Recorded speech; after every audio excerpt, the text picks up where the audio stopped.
Merong malupit na motor ngayon dito sa garahe. Tada! ZX-10R in black. Gen 6 din to, katulad ng akin, pero black lang to at KRT yung akin. 2021 model to eh. KRT dapat to, iba lang yung pagka-decals ng KRT niya eh. Siguro na boring lang siya kaya niya ginawang color black. Ewan ko. Pero, ang ganda di ba? May chinek lang ako sa motor na to kaya dito to ngayon eh. Pero alam nyo, habang tinititigan ko siya, meron ako agad napansin sa kanya. Naka-Michelin Road 6 na gulong! Dude, na-miss ko to.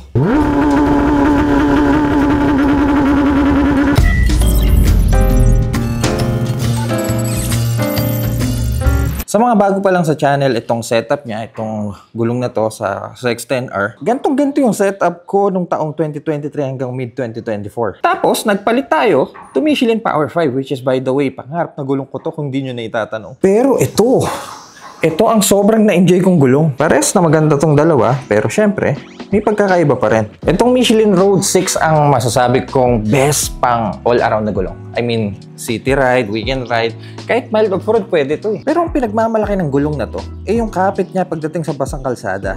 Dahil yan sa technology ng Michelin na kung tawagin ay silica. Kaya ganito na lang itsura ng tread niya eh. Oh. Tignan nyo, galit na galit yung groove, di ba? Ganda na itsura ng siping system nito. Parang barbell na cute. Meron ding Radial X technology para mas malapad ang contact patch. At dahil din sa bagong compound, matagal ang lifespan nito. Nung naka-Road 6 ako sa 10R, siguro naka 11,000 kilometers ako bago ako magpalit. Pero hindi pa upod yun. Nandito pa nga yung harapan kong gulong sa Road 6 eh. Tignan nyo. May mga sapot na nga eh. Pero tingnan nyo, ito pa yung tread indicator eh. Siguro mga 60% pa to. Tapos sa likod nun, siguro, ilan ba? Mga 30% na lang ang natitira. Nagkaroon kasi tayo ng budget para magpalit agad sa Power 5 eh. Pero anyway, mamaya babalikan natin to. Mapiga pa ako nun tsaka ma-burnout ako. Siguro sa normal na motor tsaka sa rider. Kayang pumalo ng, sabi natin, 16,000 kilometers ang Road 6. Pero bakit road tire sa sport bike? Mamaya sabihin sa inyo kung bakit.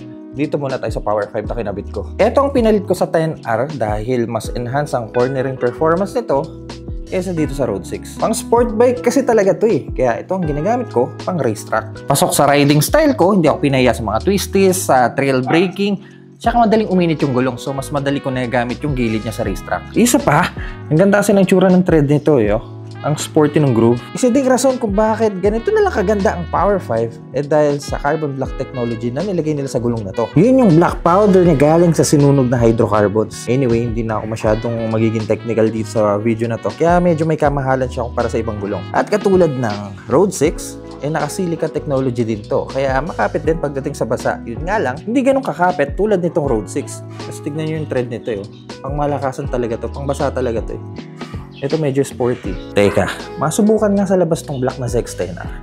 Actually guys, itong motor na to, galing kay Jan. Kung naaalala nyo yung content natin way back 2013, ang title, Bakit ZX-10R?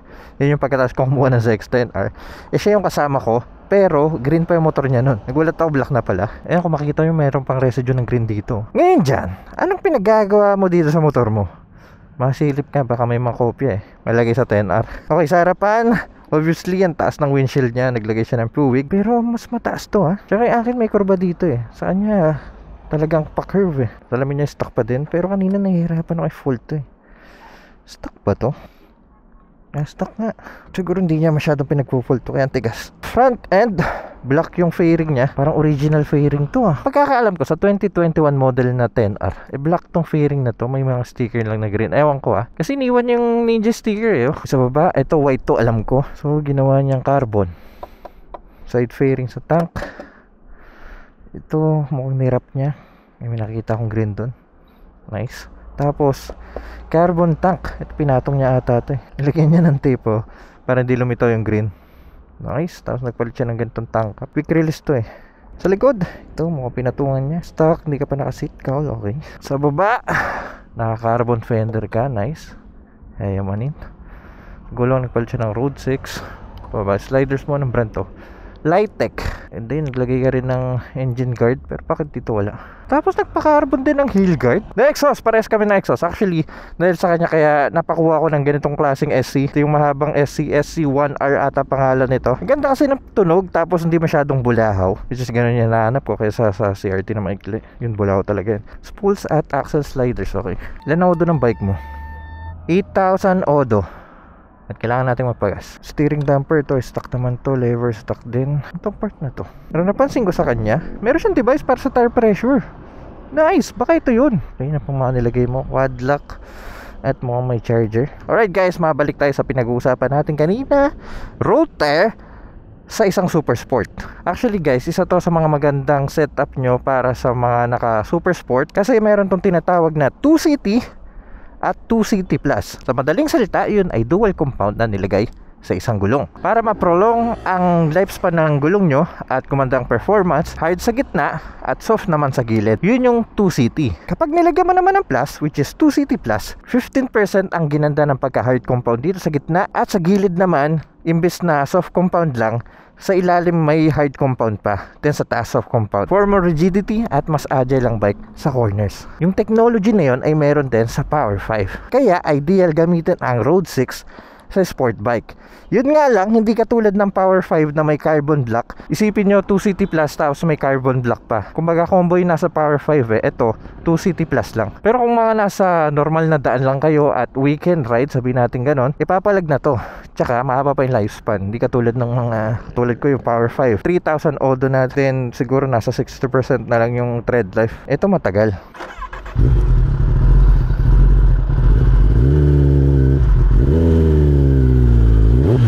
Parang mas smooth yung motor mo kaya sa akin. Bakit ganon? Tsaka yung low speed oh. Hindi ako napiga sa clutch pero hindi jerky. Ginawa mo dito, naka-remap ka ba? Uy, di mas parang mas smooth to. Anong sekreto mo ha? Teka, meron pala akong gustong malaman sa gulong niya. Ito, saglit ha. Parang laki ng gulong mo sa likod eh. 190 stock nito eh.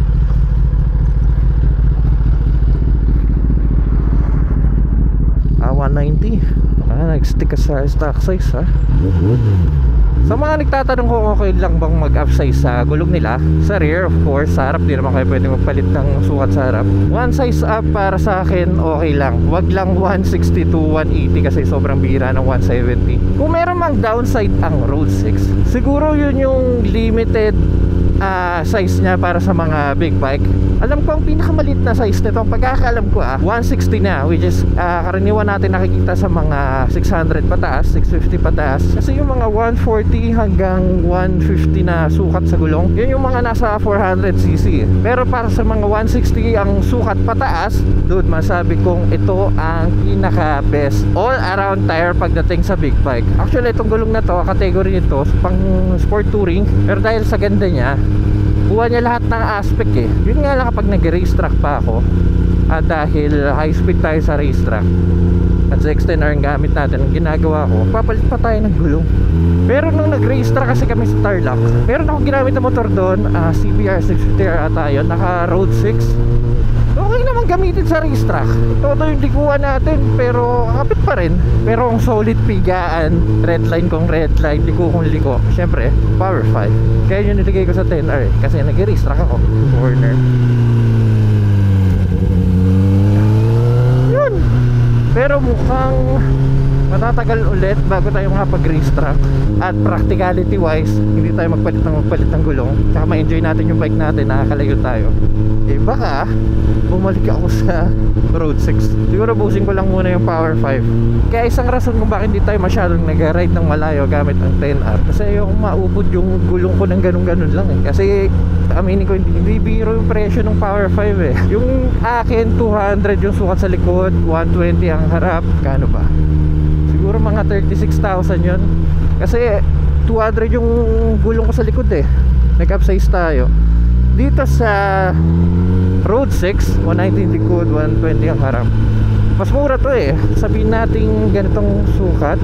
Ewan ko nakalimutan ko na, pero siguro mga 28,000 hanggang 32,000. Hindi ko alam depende rin kasi sa mga tindahan yan kung magkano bentahan nila or 26,000. Ewan ko, siguro maganda kung magtanong na lang kayo sa pinakamalapit na dealer sa location nyo. Teka, wala na akong gas. Kailangan ko lang pagas. Iba yung takbo ng 10R eh.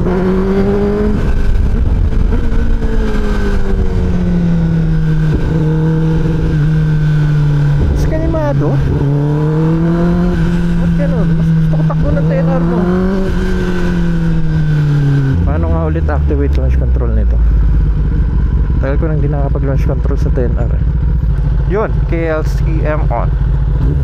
Try natin launch control nito. First gear.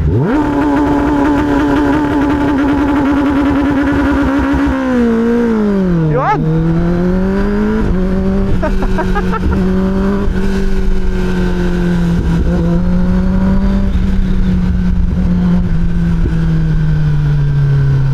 Kailangan ko magpagas, walang gasoline station dyan. Tingnan natin kung nagana yung cruise control niya. Oop! Sabihin natin third gear, 60 km/h. Yan. Okay. Diyan, kung napapanood mo ito ngayon, sinusubukan ko lang yung motor mo kung nagana pa yung mga tech dito. Yan, ganito yung paborito kong ride hapon. Kasi hindi masyadong masakit sa katawan yung init eh. Lalo na yung tinatawag na golden hours. Yan, kita mo yung paglubog ng araw, yung mga ganyan. Baba ng odo niya para sa 2021 na motor. Well, kung tutusin, itong si Jan, yung may-ari ng bike, lagi kasi nasa barko to eh. Umuwi man siya ng Pilipinas, sobrang dalang niya gamitin tong bike. Baga parang trophy bike lang sa kanya. Nakikita niya lang na maganda yung bike niya, eh buo ng araw niya. Yun o, easy tanggal lang to. 95 volt tank. Yung rin ang block, no? Simple lang. Kumbaga parang stealth mode. Masyado maingay sa daan. I mean, yung kulay yung motor maingay sa daan eh. And that, makikita pa isang istorya kung bakit naka road tire itong ZX-10R. Let me know your opinion kung anong masabi nyo sa ganitong klaseng setup. Pasok ba to sa panlasa nyo? Okay ba sa inyo yung ganito? Anyway, kung nag-enjoy po kayo sa video na to, kindly leave a like. At kung mahilig kayo sa mga ganitong content, huwag kayo mag-alala dahil nasa tamang channel kayo. So make sure to press that subscribe button dyan sa baba.